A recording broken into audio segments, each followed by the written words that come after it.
Highways are supposed to connect places, people and stories, but some roads are gateways to something else. This is true.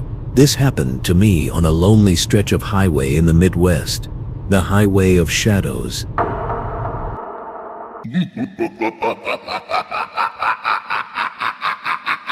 It was 11 p.m. when I left the last town. Gas stations were closed.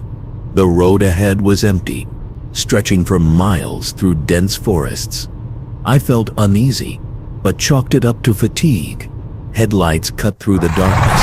The road seemed endless, but then movement at the edge of the light caught my eye. Something large crouched, watching from the tree line. By 11:30 p.m., the fog thickened unnaturally. I slowed down. Headlights revealed twisted shapes, trees bending as if moving, shadows dancing across the road. The radio picked up faint static voices, whispering indistinguishable words. I told myself it was exhaustion, but my gut screamed otherwise. Something was following, keeping pace just beyond the light.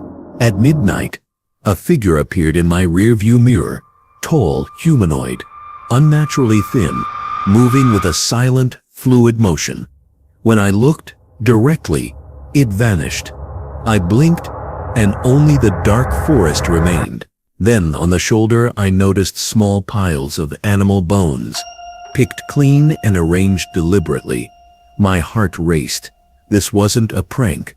This was predatory, patient, and alive. By 12:30 a.m., the truck lights began flickering. Shadows moved just outside the beams, disappearing when I tried to focus. The whispers became clearer, almost forming words. I clenched the steering wheel, praying it was fatigue. But the road ahead seemed to warp, stretching unnaturally. Something ahead blocked the way, tall, dark, unmoving. I couldn't swerve. I had to face it. At 1 a.m., the figure stepped fully onto the road, eyes glowing faint red. It was tall, impossibly long-limbed.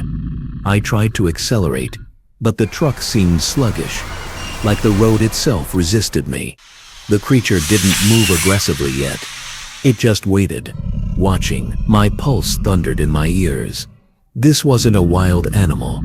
It was something else, intelligent, patient, and aware. By 1:30 a.m., I floored the accelerator.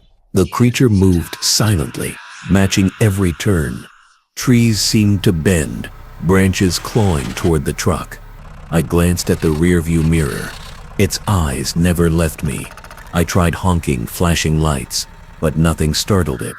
The road ahead twisted, leading deeper into the forest. Escape was possible, but every instinct screamed that the highway was no longer ordinary. At 2:15 a.m., a faint light appeared. An abandoned gas station. The creature stopped at the forest edge, staring, then vanished into the shadows.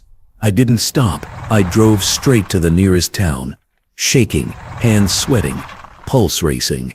When daylight broke, the road seemed normal. The animal bones, the shadows, the creature, it was gone, but I knew it was patient, waiting for the next lone traveler. Highways are more than asphalt and signs. Some are gateways to things we do not understand.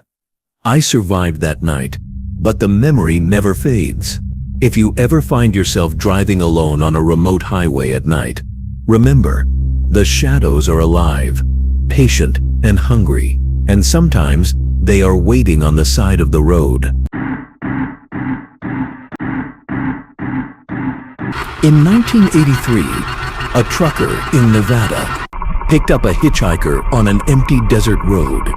The man wore old, burned clothing, his skin scarred and blistered.